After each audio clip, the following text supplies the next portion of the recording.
Howdy, folks, and welcome to another day in the Milky Way. And tonight we got a great show for you. Now, in my studies, I have gotten this cool book called Beacons of Light. Now, I'm pretty sure that I've never read this story, although I wanted to for a very long time. And it's a story of Mohammed. Now, we all know the story of Jesus and stuff like that, but we always get this thing of Muhammad and with all the stuff that's going on in the Middle East with everything. We're all curious who this Muhammad guy really is. Aren't you? So the question is, who? Who is Muhammad? And what is his story? And tonight, we're going to find out. It might take two nights. I'm not sure. But I'm going to get right into it. We're going to find out who Muhammad is and why he is so important. Or is he? Is that something we should be concerned about? Is he a prophet? Or is he just a guy? Just a guy who seemed important? Well, let's dig in and find out. And like always, I'll show you this book. It's really old. Here's my book, Beacons of Light.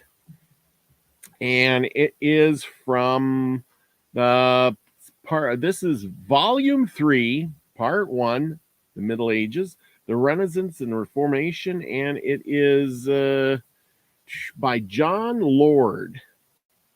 It is, I'm trying to find the date in here. It's from the 1800s. I know it is. Seen it many a times. It says here, copyright 1883 by John Lord. So there you go. The book is pretty fragile. I got to be careful with it. It's quite small, but it's pretty thick. As you can see, it's pretty thick. The writing is small. The pages are like just thin sheets of paper. It's amazing. Makes it really hard to see the words and everything, but I'm going to do my best to read this to you so we can all find out who Muhammad was and why he is so important. And so, of course, we'll start out with some pictures, because who doesn't like to look at pictures besides my ugly mug? And especially when I'm just reading. This could probably be a podcast, but it's not. And of course, here we go. Present. That's what it says. Present entire screen. And here we go. Voila. See, let's do this. There he is. And okay, Muhammad, the most extraordinary man who rose after the fall of the Roman Empire, was doubtless Muhammad, and his Prometheus influence, posthumous influence, has been greater than any man since Christianity was declared. If we take into account the number of those who have received his doctrines, even Christianity never had such a rapid spread. More than the sixth part of the human race are the professed followers of the Arabian prophet. In regard to Muhammad himself, a great change has taken place in the opinions of his critics within 50 years. It was the fashion half a century ago to speak of this man as a hypocrite, an impostor, even as an antichrist. Now he is generally regarded as a reformer. That is, as a man who introduced into Arabia a religion and a morality superior to what previously existed. And he is regarded as an impostor only so far as he was a visionary. Ooh, the paper is within people. Few critics doubt his sincerity. He was no hypocrite, since he himself believed in his mission, and his mission was benevolent, to turn his countrymen from a gross polytheism to the worship of one God. Although his religion cannot compare with Christianity in purity and lawfulness, yet it has enforced a higher morality than the old Arabian religions, and assimilated to Christianity in many important respects. The chief fault we have to find in Mohammed was the propagation of his doctrines by the sword and the use of wicked means to bring about a good end. The truths he declared have been an immense influence on Asiatic nations, and these have given vitality to his system, if we accept the position that truth alone has vitality. One remarkable fact stands out for the world to ponder, that for one or more than 1,400 years, 180 million, more than a sixth part of the human race, have adopted. Oh, hang on, I got to plug in this light. My light burnt out. That's what I get for having a light like that. Sixth part of the human race have adopted and cherished the religion of Mohammed. That Christianity never had so astonishing a triumph, and that even the adherents of Christianity in many countries have not manifested the zeal of Mohammedans. In most of the countries where it was or has been acknowledged, now these startling facts can be explained only on the ground that Mohammedanism has great vital religious and moral truths underlying its system, which appeal to the consciousness of mankind, or else these truths are too blended with dangerous errors which appeal to depraved passions and interests, that the religion spread in some consequence of these errors rather than of the truth itself. The question to be considered then is whether Mohammedanism spread in consequence of its truths or in consequence of its errors. In order to appreciate the influence of the Arabian prophet, we are led into the inquiry whether his religion was really an improvement on the old systems which previously prevailed in Arabia. If it was, he must be regarded as a benefactor and a reformer, even if we admit the glaring evils of his system, when measured by the pure religion of the cross. And then simply becomes a question whether it is better to have a prevalent corrupted system of religion containing many important truths, or a system of downright paganism with few truths at all. In examining the religious system of Arabia in the age preceded the advent of the prophet, it would seem that the most prominent of them were the old doctrines of the magicians and the Sabaeans, blended with a gross idolatry and senseless polytheism. Whenever or whatever may have been the faith of the ancient Sabaean sages, who noted the aspects of the stars and supposed they were inhabited by angels placed there by almighty power to supervise and govern the universe. Yet history seems to record that this ancient faith was practically subverted, and that the stars, where were supposed to dwell deities to whom prayers were made, became themselves objects of worship, and even graven images were made in honor of them. Among the Arabs, each tribe worshipped the particular star, and set up its particular idol, so that a degrading polytheism was the religion of the land. The object of the greatest veneration was the celebrated black stone at Mecca, fabled to have fallen from heaven at the same time with Adam. Over this stone was built the Kaaba, a small oblong stone building around which has been since built the great mosque. It is ornamented with 360 idols. The guardianship of this pagan temple was entrusted to the most ancient and honorable families in Mecca, and to its resorted innumerable pilgrims bringing precious offerings. It was like a shrine of Delphi, as a source of profit to its fortunate guardians. Thus, before Mohammed appeared, polytheism was the prevalent religion of Arabia, a degradation even from the ancient Sabrian faith.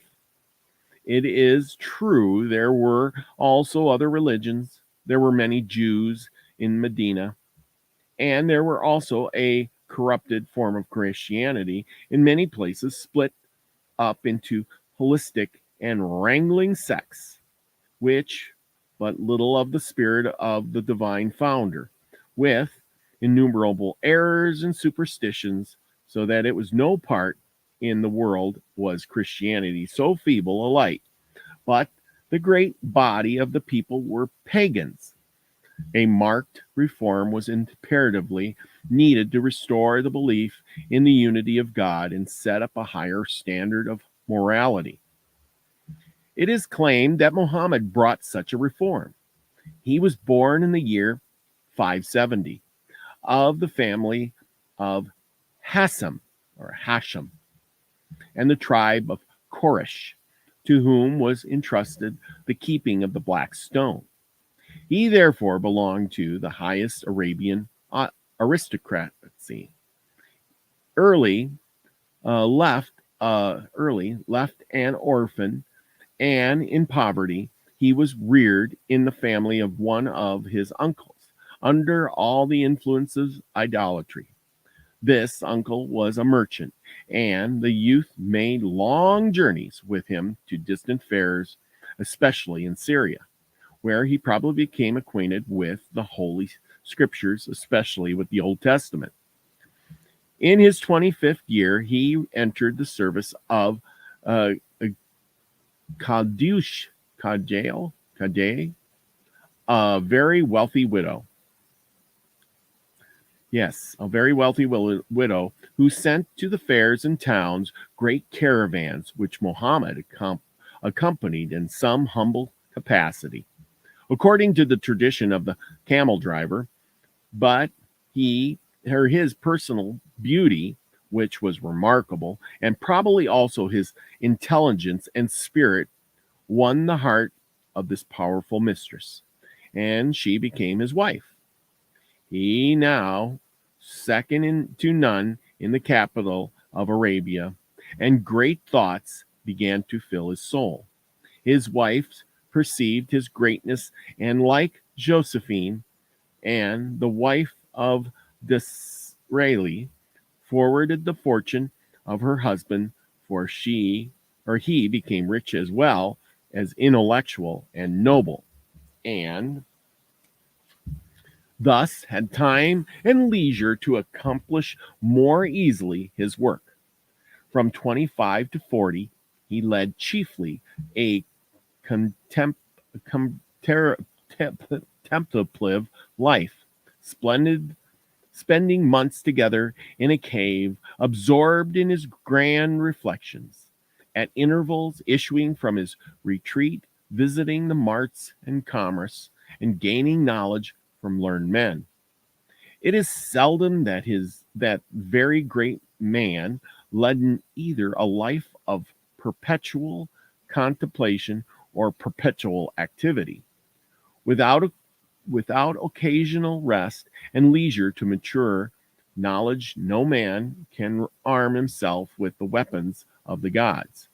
To be truly great, a man must blend a life of activity with a life of study. Like Moses, who matured the knowledge he had gained in Egypt amid the deserts of Midian. With all great men, some leading idea rules the ordinary life. The idea which took possession of the mind of Mohammed was the degrading polytheism of his countrymen, the multitude of their idols, the grossness of their worship, and the degrading morals which usually accompanied a false theory. He set himself to work to produce a reform, but amid overwhelming obstacles, he talked with his uncles, and they laughed at him. They would not even admit the necessity of reform. Only Kajal listened to him and encouraged him to believe believe in himself. And Mohammed was ever grateful for this mark of confidence and cherished the memory of his wife in his subsequent autopsy. If it be true that he fell like Solomon long afterwards, when she was dead, a Shia, his young and favorite wife, thus addressed him: I am not better than Jahal. Kajal? Yeah, I guess that's how you present it. Anyway, let's change the picture here. I am not better than Kajal, but do you not love me better than you did her? She was a widow, old and ugly. No, by Allah, replied the Prophet, she believed in me when no one else did. In the whole world, I had but one friend, and she was that friend. No woman ever retained the affection of a husband superior to herself unless she had the spirit of Kajal, unless she proved herself his friend and believed in him. Now miserable in the life of Jane Carlyle would have been had she not been proud of her husband. One reason why there is frequent unhappiness in married life is because there is no mutual appreciation. How often have we seen a noble, lofty, earnest man feathered and chained by a frivolous woman who could not be made to see the dignity and importance of his labors, which gave to her husband all his real power. Not so with the woman who assisted Mohammed. Without her sympathy and faith, he probably would have failed. He told her, and her alone, his dreams, his ecstasies, his visions, how that God at different times had sent prophets and teachers to reveal new truths, by whom religion had been restored, how this one God, who created the heavens and the earth, had never left himself without witness. His truths in the most degrading times, how that the universe, the recognition of this sovereign power and providence was necessary to the salvation of society. He had learned much from the study of the Talmud and the Jewish scriptures. He had reflected deeply in his isolated cave. He knew that there was but one supreme God, and that there could be no elevated morality without the sense of personal responsibility to him. That without the fear of this one God, there could be neither wisdom nor virtue. Hence, his soul burned to tell his countrymen his earnest belief in the supreme and personal God, to whom alone prayers should be made, and to who alone could rescue by his almighty power. He pondered day and night on this single and simple truth. His perpetual meditations and eccentric habits induced dreams and ecstasies such as mark primitive monks and the and Loloya in his Menstruian cave. He became a visionary man, but most intensely earnest, for his convictions were overwhelming.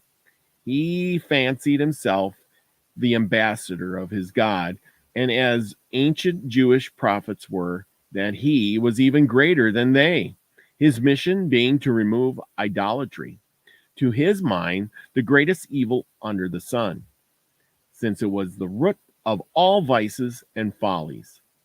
Idolatry is either a defiance or a forgetfulness of God, high treason to his majesty in the heavens, entailing the dirtiest calamities.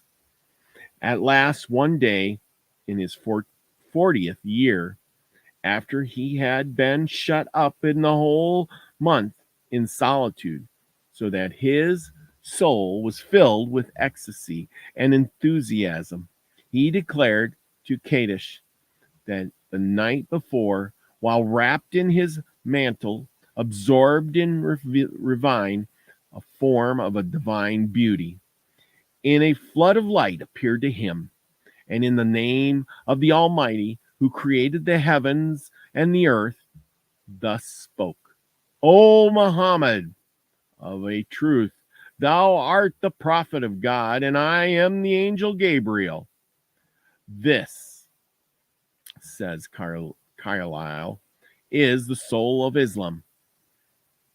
This is what Mohammed felt and now declared to be of infinite moment, that idols and formulas were nothing, that the jargon of augmentative Greek sects, the vague traditions of the Jews, the stupid routine of Arab idolatry were a mockery of the delusion that there is but one God, that we must let idols alone and look to him. He alone is reality. He made us and sustains us. Our whole strength lies in his submission to him. The thing he sends us, be the death even, is good, is the best. We resign ourselves to him.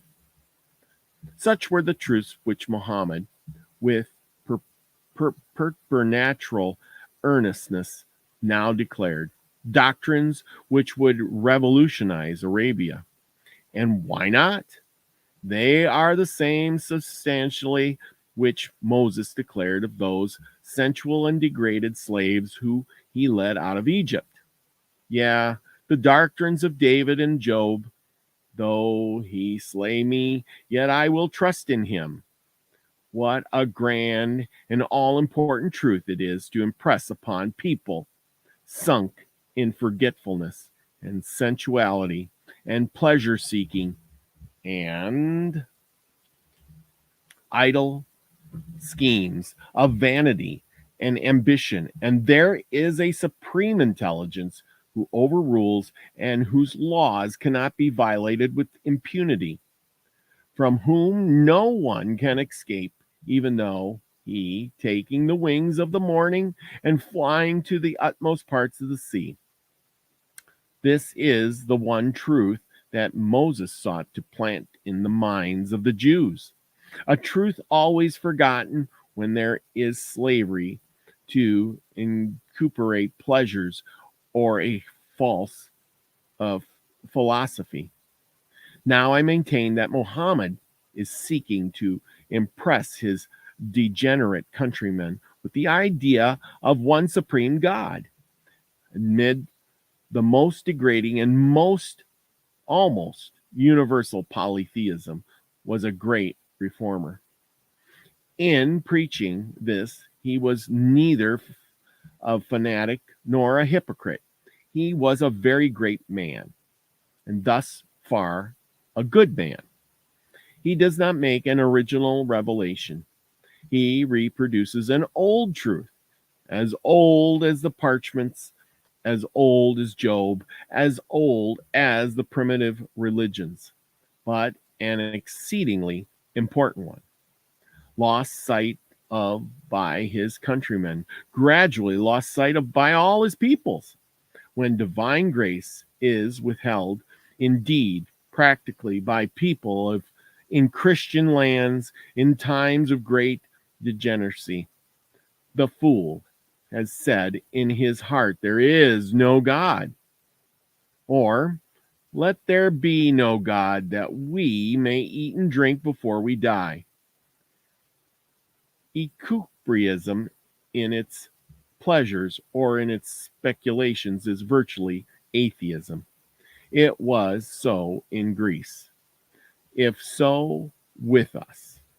Mohammed was now at the mature age of 40, in the fullness of his powers, in the prime of his life, and he began to preach everywhere that there was but one God.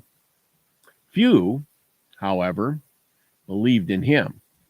Why not acknowledge such a fundamental truth, appealing to the intellect as well as to the moral scene, but to confess there is a supreme God who rewards and punishes, and to whom all are responsible, both in words and actions.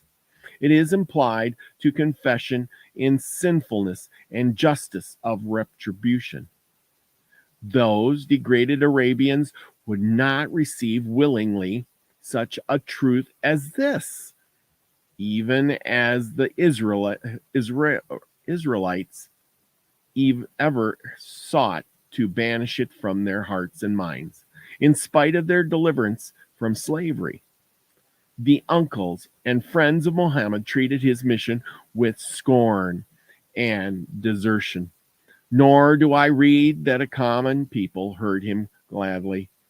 As they listened to his teachings of Christ zealously, he labored for 3 years with all classes, and yet in 3 years of exalted labor, with all his eloquence and flavor and sincerity, he converted only about 13 persons, one of whom was his slave. Think of such a man declaring such a truth, and only gaining 13 followers in 3 years. How sickened must have he have been his enthusiastic soul. His worldly relatives urged him to silence. Why attack idols? Why quarrel with his own interest? Why destroy his popularity? Then exclaim that the great hero, if the sun stood on my right hand and the moon on my left, ordering me to hold my peace, I would still declare there is but one God, a speech rivaled only by Luther at the diet of worms.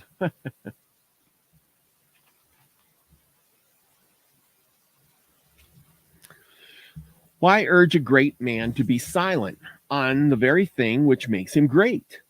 He cannot be silent. His truth, from which he cannot be separated, is greater than the life and death or principalities or powers. Buffeted by ridiculed, still Muhammad preserved, yeah. He used his first only moral means. He appealed only to the minds and hearts of the people, encouraged by his few believers and sustained by the fancied voice of that angel who appeared to him in his retreat. But his earnest voice was drowned by discordant noises. He was regarded as a lunatic, a demented man, because he professed to believe in a personal God. The angry mob covered his clothes with dust and ashes. They demanded miracles, but at the time he had only truths to declare, those saving truths which were perpetual miracles. At last, hostilities began. He was threatened and he was persecuted. They laid plots to take his life. He sought shelter at the castle of his uncle, Abu Talib, but he died. Then Muhammad's wife, Kajul, died. The priest of the idolatrous religion became furious. He had laid his hands on their idols. He was regarded as a disorganizer, an innovator, a most dangerous man. His fortunes became darker and darker.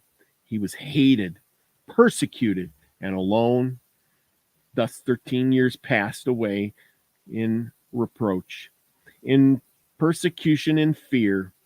At last 40 picked men swore to assassinate him should he remain in Mecca and die before his mission was accomplished, or should he fly. He concluded to fly to Medina, where there were Jews and some nominal converts to Christianity, a new ground. This was the year 622. And the flight is called the Hergrian. Hergria? I guess that's how it is. Hergria. From which the East dates its era. In the 53rd year of the prophet's life, he's 53 now. In this city, he was cordially welcomed, and he soon found himself surrounded with enthusiastic followers. He built a mosque and openly performed the rites of the new religion. At this era, a new phase appears in the prophet's life and teachings. Thus far, until his flight, it would seem that he propagated his doctrines by moral force alone, and that these doctrines in the main were elevated. He had earnestly declared his great idea of the unity of God. He had pronounced the worship of images to be idolatrous. Yeah. He held idolatry of all kinds in supreme abhorrence. He enjoined clarity, justice, and forbearance. He denounced all falsehood and all deception, especially in trade. He declared that humility, benevolence, and self-abnegation were the greatest virtues. He commanded his disciples to return good for evil, to restrain the passions, to bridle the tongue, to be patient under injuries, to the submissiveness of God. He enjoined prayer, fastings, and meditation as a means of grace. He laid down the necessity of rest on the seventh day. He copied the precepts of the Bible in many of their essential features and recognized its greatest teachers and inspired prophets. It was during these 13 years at Mecca, amid persecution and ridicule, and with few outward successes, that he probably wrote the Quran, a book without beginning and without end, regardless of all rules of art, full reputations, and yet full of lofty precepts and noble truths of morality, evidently borrowed from the Jewish scriptures, in which his great ideas stand out with regular eloquence and imperfect perceptiveness. The unity of God, his divine sovereignty, the necessity of prayer, and the soul's immortality, future rewards and punishments, his own private life, and been blameless. It was plain and simple. For a whole month, he did not light a fire to cook his food. He swept his chamber himself and mended his own clothes. His life was that of an eccentric, enthusiastic, profoundly impressive, and with the greatness of the dignity of his mission. Thus far, his greatness, error, and fault was in the supposition that he was inspired in the same sense as the ancient Jewish prophets were inspired to declare and the will and the truth of God. Any man leading such a life is contemplative, eccentricism, and retirement. is prone to fall into the belief of special divine illumination. It's characterized George Fox and Anabaptist, the Ignitudes, the Loyola, the St. Teresa, and even in some extent of Oliver Cornwell himself. Mohammed's supreme error was that he was the greatest as well as the last of the prophets. This was fanaticism, but he was probably honest in the belief. His brain was turned by dreams, ecstasies, and a scenic devotion. But with all his visionary ideas of his call, his own morality and his teachings had been lofty and apparently unsuccessful. Probably he was discouraged with the small progress he had made, disgusted, irritated, and furious. Certainly, soon after he was established at Mecca, a great change took place in his mode of propagating his doctrines.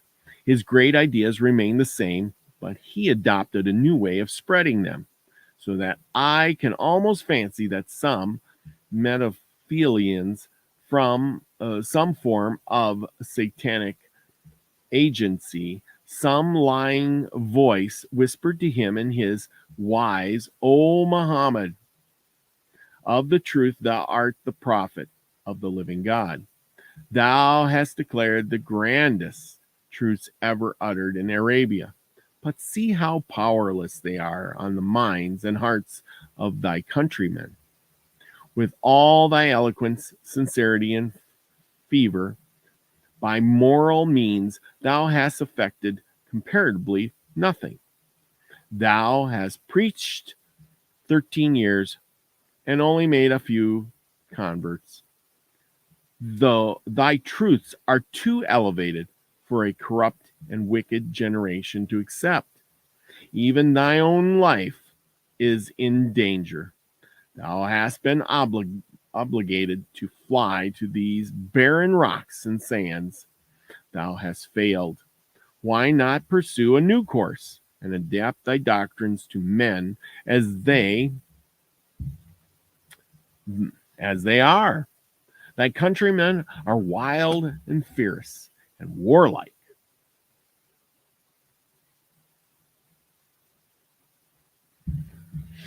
Oh, let's see. They are earnest. They are earnest people, and believing in the truths which thou now declareth, they will fight for them and establish them by the sword, not merely in Arabia, but throughout the East. They are pleasure-loving and imaginative people. Why not promise the victors of thy faith a sensual bliss in paradise? They will not be subserviators of your grand truths. They will they will simply extend them, and jealously, if they have a reward in what their passions crave. In short, use the proper means for the great end. The end justifies the means. Whether influenced by such specious philosophies, or disheartened by its former method, or corrupted in his own heart, as Solomon was, by his numerous wives. Solomon by his numerous wives. For Muhammad permitted polygamy and practiced it himself. It is certain that he now was bent on achieving more signal and rapid victories. He resolved to adapt his religion to the depraved hearts of his followers. He would mix up truth with error. He would make truth palatable. He would use the means which secure success. It was success he wanted, and success he thus far had not secured. He was ambitious. He would become a mighty spiritual prodigy. He allowed polygamy, the vice of Eastern nations, from remote periods to promised a sensual paradise to those who would die in defense of his religion. He inflamed the imagination of the Arabians with visions of sensual joys.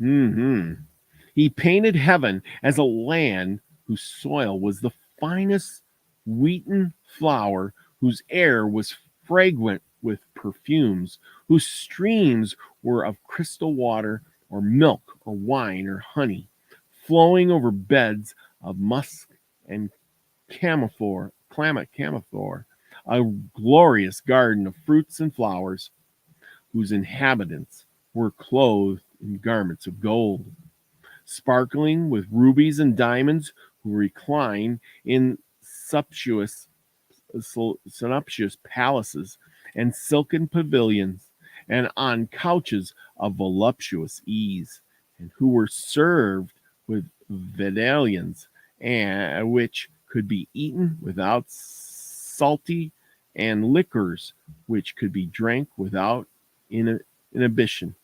Yeah, where the blissful warrior for the faith should enjoy an unending youth, and where he would be attended by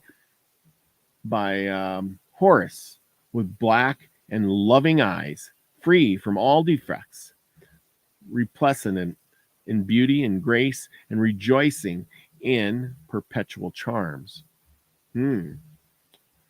Such were the views of his, it is maintained, with which he inflamed the faithful. And more, he encouraged them to take up arms and penetrate as warlike missionaries to the utmost bounds of the habitable world, in order to convert men to the faith of one God, whose prophet he claimed to be.